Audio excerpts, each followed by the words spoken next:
मन के मापन में आपका एक बार फिर से स्वागत है। मैं उम्मीद करता हूँ कि आपने बुद्धि को समझ लिया होगा कि बुद्धि क्या है। आज अपनी बात आगे बढ़ाते हुए मैं कहना चाहता हूँ कि आप आज जो कुछ भी हैं, आपका जो व्यवहार है, आपकी जो सोच है, विचार हैं, आपके जो कार्य हैं, जो आपकी अपने जीवन में स्थिति है, उसका कारण यह है कि ये सब आपने जो सीख रखा है उसका परिणाम है, अर्थात आपकी शिक्षा। जो दूसरों का व्यवहार है, जो उनके कार्य हैं, जो उनकी सोच है, जो उनकी स्थिति है, उसका कारण भी वही है जो उन्होंने सीख रखा है, अर्थात शिक्षा। शिक्षा को अच्छी तरह से समझने के लिए आप ऐसा करिए कि आप अपने बचपन को याद करने का प्रयास करिए कि बचपन में आप कैसे थे। थोड़ा अपनी उलझनों को शांत करके सोचने का प्रयास करिए। सोचिए, आपके दोस्त कैसे थे, अपने दोस्तों से आपने क्या सीखा, क्या नहीं सीखा, उन्होंने आपको क्या सिखाने का प्रयास किया।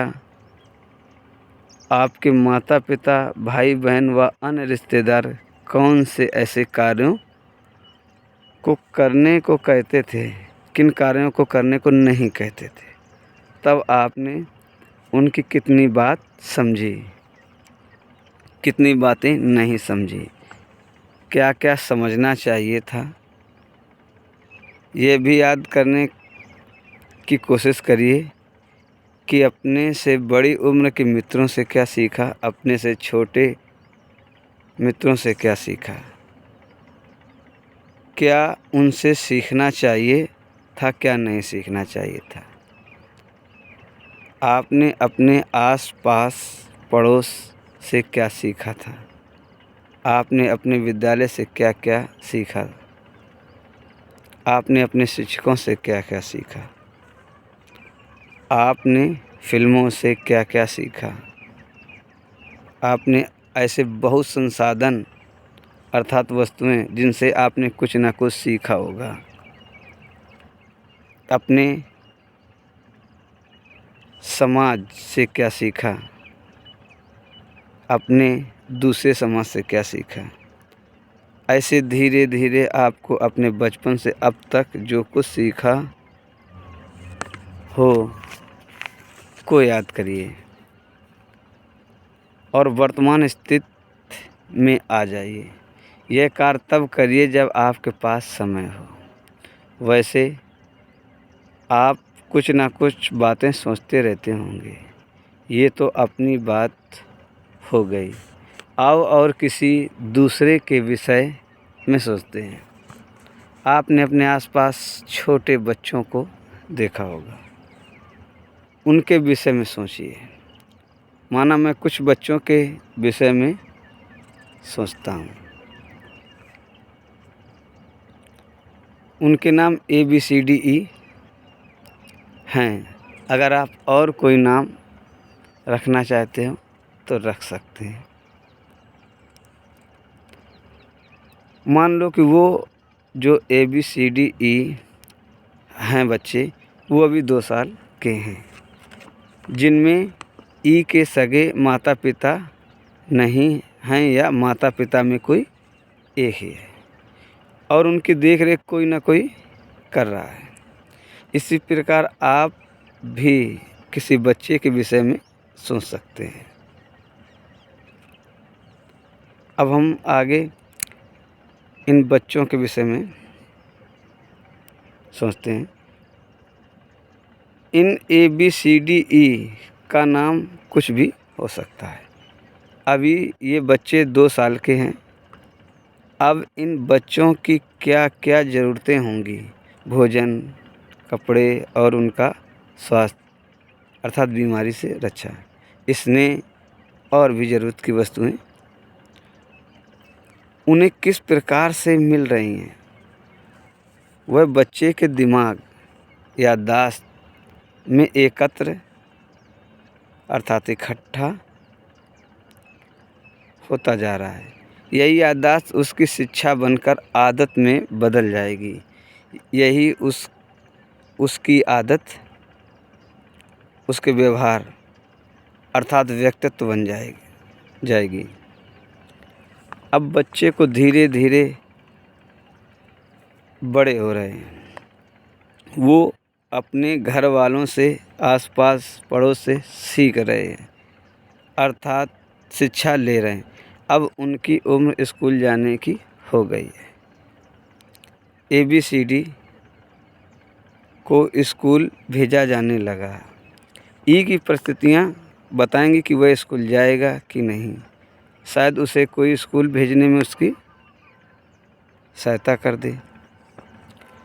अब बात आती है कि जो ABCD नाम के बच्चे स्कूल और अपने आसपास समाज से क्या सीख रहे हैं, वह उसके अनुभव में आता जा रहा है। एक, अब पढ़ाई में मन नहीं लगता है। अब बच्चे 8 या 9 साल के हो गए हैं।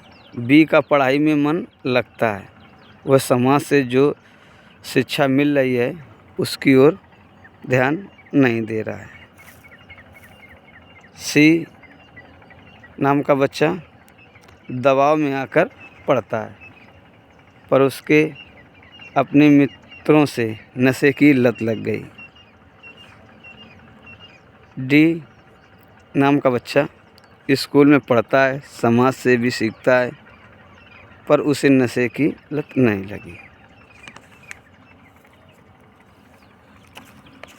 जो A प्रकार के बच्चे होते हैं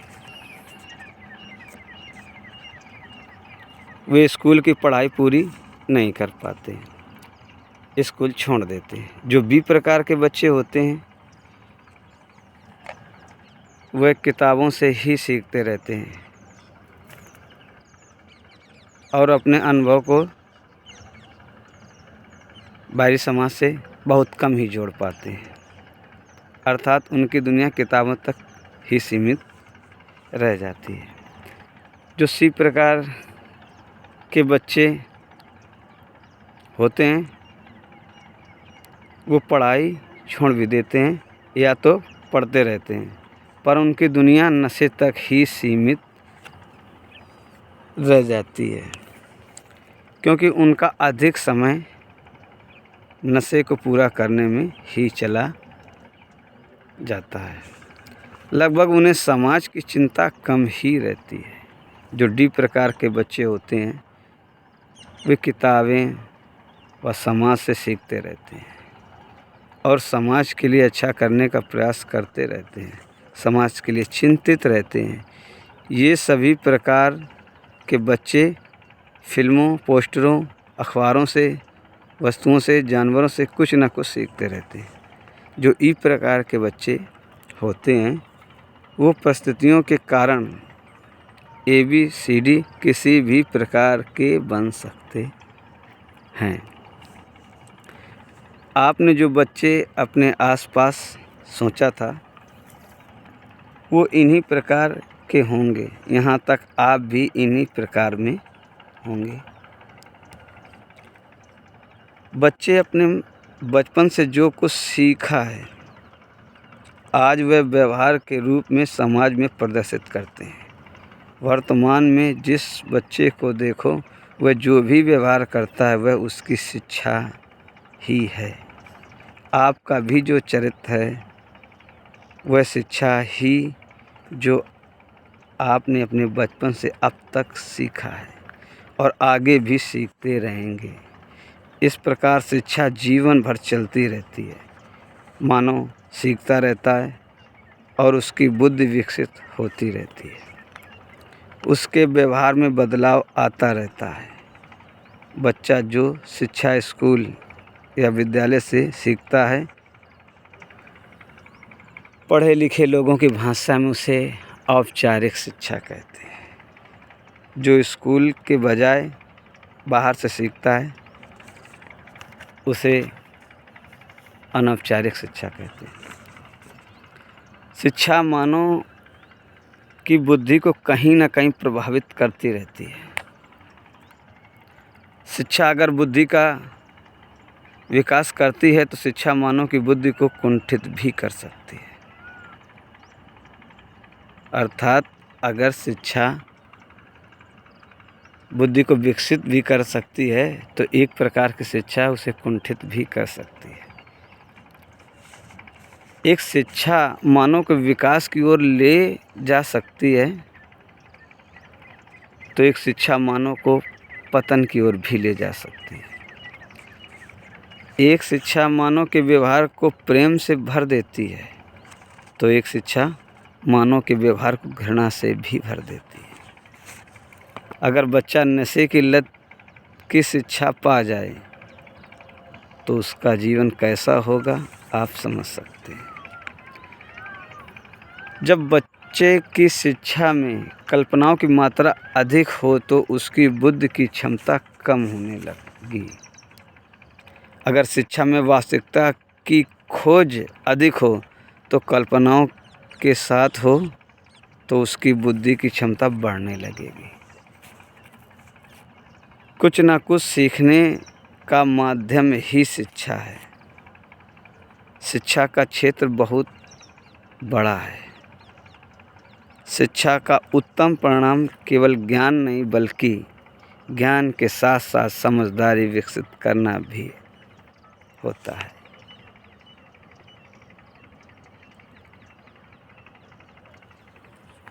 वैसे आप भी समझिए कि आपके अनुसार शिक्षा क्या है, आपके जीवन में शिक्षा का महत्व क्या था, क्या है, क्या होगा।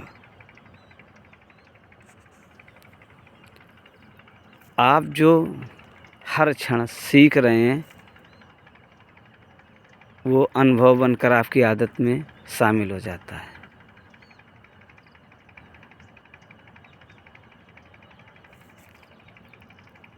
कहीं ना कहीं शिक्षा बिल्कुल बुद्धि को प्रभावित करती है क्योंकि शिक्षा वो माध्यम है जो जीवन के संघर्ष को कम कर देता है और शिक्षा ही है जो जीवन के संघर्ष को बढ़ा भी देता है।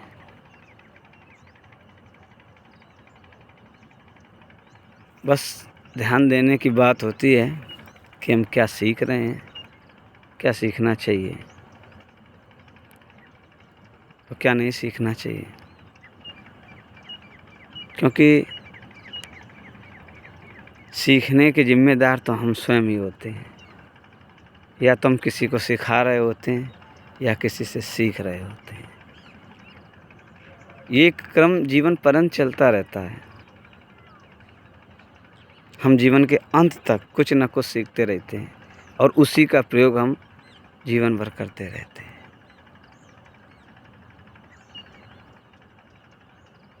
और बिना बुद्धि के विकास से जीवन बहुत कष्ट में हो जाता है, बहुत संघर्ष में हो जाता है। तो आपने जो शिक्षा अब तक ली है, सोचिए कहाँ गड़बड़ हो गई, क्या नहीं सीखना चाहिए था। और आप अपने जीवन को कहीं से भी सुधार सकते हैं। ऐसा नहीं कि जो पीछे गलतियां हो गई, जो सीख आए उसको बदल नहीं सकते हैं।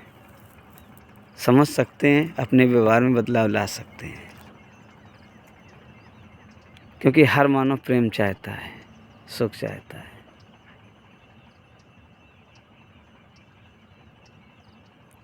और जब सुख चाहता है, प्रेम चाहता है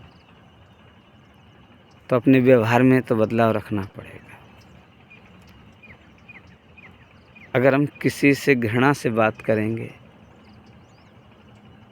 तो क्या हम उम्मीद कर सकते हैं कि वो हमसे प्रेम से बात करेगा, कायदे से बात करेगा?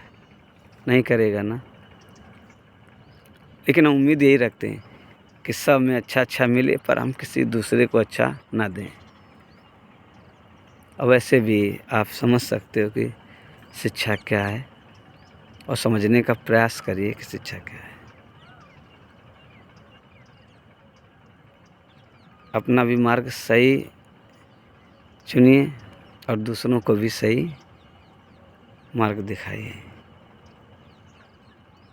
दूसरों की बुद्धि को विकसित करने के लिए ऐसी शिक्षा दीजिए कि मानव स्वयं सीख सके, समझ सके, अर्थात आत्मनिर्भर बन सके।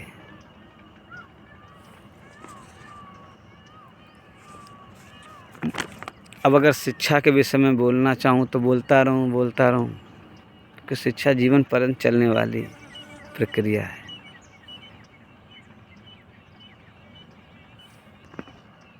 तो आप भी समझिएगा शिक्षा क्या है। आपने अपना कीमती समय मुझे सुनने के लिए दिया, इसके लिए मैं आपका धन्यवाद करता हूँ। अगले वीडियो में मिलते हैं। धन्यवाद।